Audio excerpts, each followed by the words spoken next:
Alright guys, Eric here, and this is not an episode of Backlog Arcade, but this is my recap video for PHX Fan Fusion 2025, which I attended with my family over this past weekend, and we had an absolute blast. I got some footage that I wanted to show, and I wanted to talk about a few things, and just give a general rating on how this convention was. This is a really big convention that happens annually every year, and this is the first one that I've gone to. Now, my kids and stuff, they've gone to previous ones and previous years, and they offered their perspective for how they thought this year was different than those previous years. But for me, this was my first time going, and this was a really, really big convention. Probably the biggest convention I have been to for this sort of thing. I've been to a bunch of different conventions in the past, but they weren't like general fan type conventions. They were conventions for military and stuff like that. And maybe you attended, maybe you have some opinions on it or whatever, or maybe it's a convention that you were considering attending, and maybe this recap will, help you decide whether you want to attend next year or not. Either way, let's get into it, and this is the 2025 PHX Fan Fusion recap video. Just real quick here, these are the photo ops that we got while we were there. I put them on the wall here in the Solstice Tavern. Thought they were super cool. We got Ming Na Wen down there. We got, of course, Dominic Monaghan and Billy Boyd from Lord of the Rings. And, of course, we got Frodo himself, Elijah Wood, right there. It was absolutely amazing to meet them and get a few minutes to talk to each of them. They were super funny and friendly, and yeah, these pictures came out pretty good.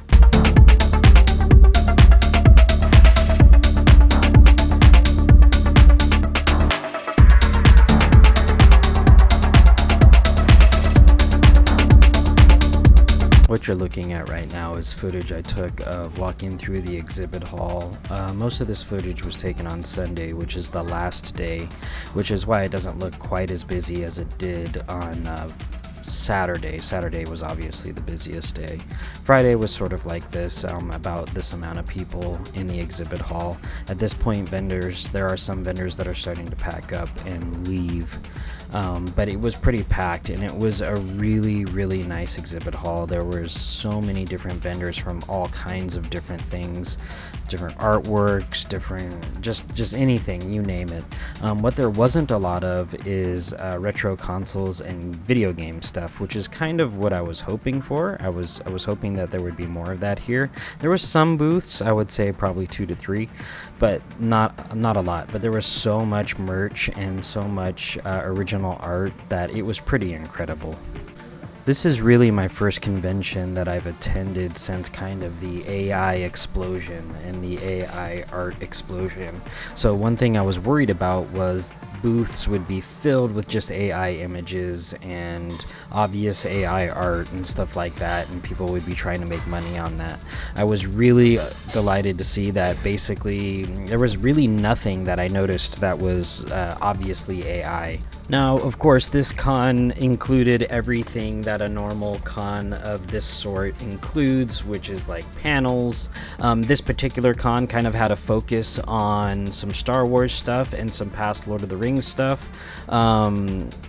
Hayden Christensen was there. He was signing autographs and doing photo ops, as well as all of the hobbits from Lord of the Rings, as well as Gimli from Lord of the Rings, and a bunch of other people. I forgot to include it in there, but I did also take a photo and talk a little bit with the original voice actor for Mario, as he was there, and now that he is retiring, I wanted to make sure that I got that opportunity, and the guy was just hilarious, and he freely did a bunch of lines from Mario for us while he was signing autographs and stuff, and it was just super cool to get that little bit of time to chat with him.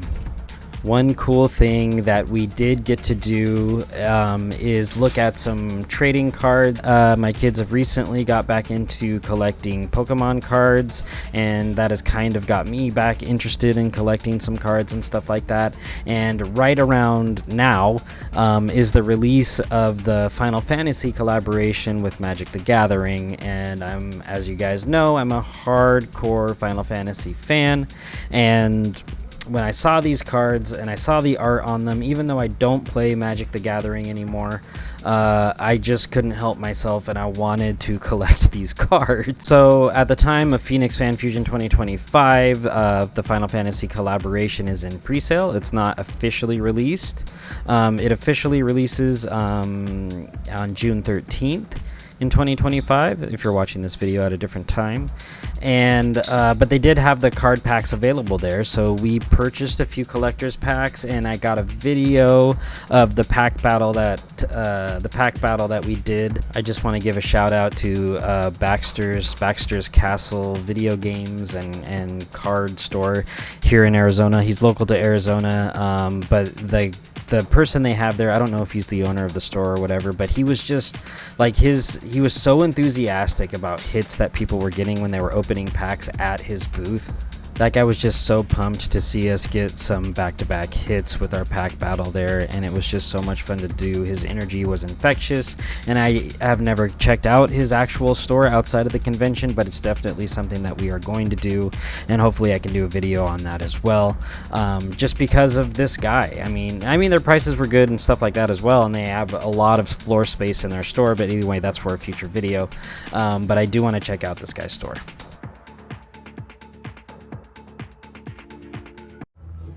Alright, so I found a booth that's got some retro games. They have a loose Knights of the Round for $100. It's going for about 92 loose right now, so I was going to try and talk him down, but I don't think I'm going to do that right now. He's probably not going to budge. But there are some retro games here, and there's a few other booths we're going to check out. Well, predominantly what we mainly do is build custom consoles. So that's we put in the lights, clean up the consoles, rebuild the systems. Okay. We have different setups for different conventions, like Game On Expo. We're going to have all authentic games. For here, we have a lot of the big dollar games set at reasonable prices so people can actually play the games.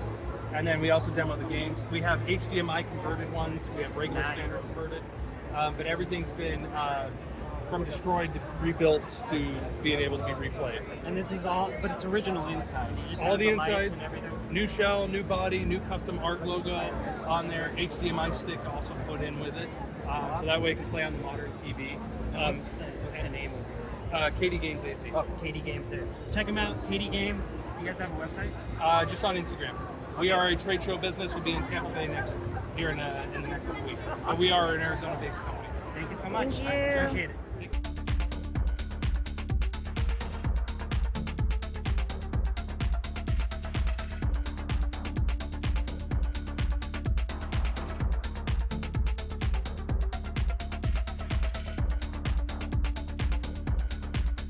Alright guys, so this is the arcade section.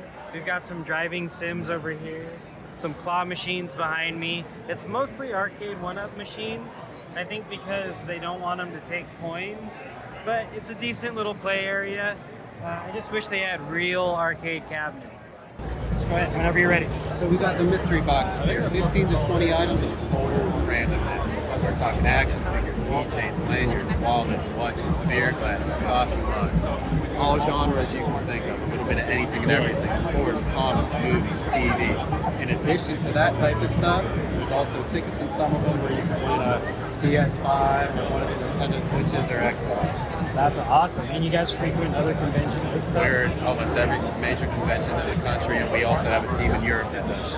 That's awesome. And this is your website up here? Can you get the website? Nope. Awesome, man. Appreciate it. Thank you so much. Having you there. The other thing that I want to mention is the cosplay. My daughter's a big cosplayer and she loves to make her own costumes and then go to the conventions and take pictures and do stuff like that and show off the cosplays that she's created. And there was so many good cosplays at this convention. People obviously put a lot of work into their cosplays and they were all friendly, they were all taking pictures, and it was just fantastic. I love to see that stuff. It's just something that I'm really, really interested in, and people did a fantastic job on their cosplays. This particular con happened in the Phoenix Convention Center, which is a fairly large complex of buildings And this con took up a large portion of it. There was a trading card section where they had tables set up and people could play trading card games. They had the arcade section, as you saw, or as I put out in this video. They had the exhibit hall, and then they had all the separate meeting halls for all the panels and whatnot. The other thing that I want to mention is the food. So they had a few different vendors of food. The main exhibit hall did have a food court, and they had various food options there. They also had the little sections in the main hall that were selling food that is general food that is available for anything that happens inside the Phoenix Convention Center. That food tends to be a little higher quality, or tended to be a little higher quality than what was available in the food court within the exhibit hall of the convention itself. They had the Phoenix Fan Fusion 2025 metal mugs there that you could purchase, and there were a bunch of different variety of those. I believe these were offered by the Wild Bill Soda Company, and they also had the soda taps there where you could get root beer and cream soda and stuff like that, and you could purchase, you know, a wristband to make sure that you got free drinks for the rest or for the entire weekend if you purchased one of their cups. I do have to call this out just because it was so epically bad, and that has to do with a particular food item that was offered in the food court of the convention itself. That had to do with the pasta and meatballs that they were offering, which actually looked fantastic. They had a regular option, and then they had a gluten-free option. We did sample both options.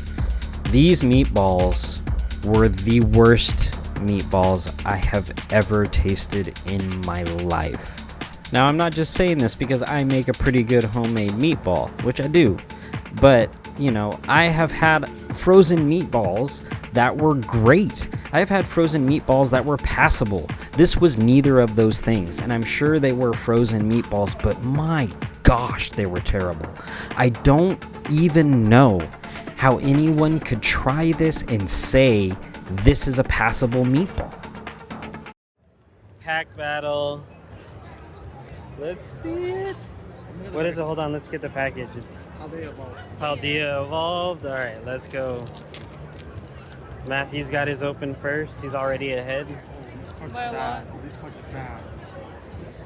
Alright, what do we got?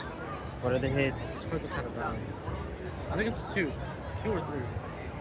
What are the hits? Hold on. This one fails already. Yeah, I'm already doing bad. Wait, is this the hit? No. So it's... My nail is too big. Energy? Yes. Okay, good. So it's two. Holy cannoli, bro. It's two? Okay.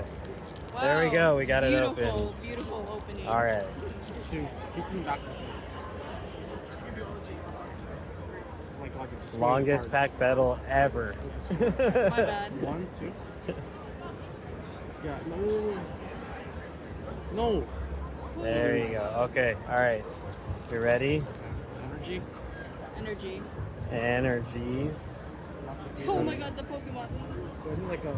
Wait. What do we got? Alright. Wait, I need like a... Matthew, what? You need what? You know? Maturin. Dunsparce. Hop-Hip. Dino. Wooper. Magikarp. Yeah. Magikarp. Luxio. What? Primeape. Uh-oh. Xianpao. Shimpao. I'm gonna beat him. Alright, let's see. Let's see. Ooh. What? Is it Raichu? Raichu, yeah. Raichu. Wait, so who wins? I win. Matthew. Raichu's better than that one? Not my full art. Is it full? Oh, it is full art. God Matthew's the damn winner. it. Alright guys, so I hope you enjoyed that short little video on the recap of Phoenix Fan Fusion 2025. My final thoughts on this convention are that it was really fun. I liked how busy it was. There were a lot of people there. There were a lot of people in cosplay, lots of things to see. The exhibit hall was probably the place where we spent the most time. It's also the place where we spent the most money. So where do I rate Phoenix Fan Fusion on I don't know, the list of cons that I've been to. For the con of this sort, being anime themed or comic book themed or movie themed or nerd themed or video game themed or whatever, it's definitely up there, probably in my top 5 cons that I've ever been to. So thank you guys for coming along with me on that journey. I will be attending PHX Fan Fusion next year, hopefully, and other conventions going forward, and hopefully I'll be able to provide recap videos on those as well. So not a great convention when it came to retro video game collecting, but a great convention for everything else. Thank you guys for joining me for this video, and I'll see you on the next one.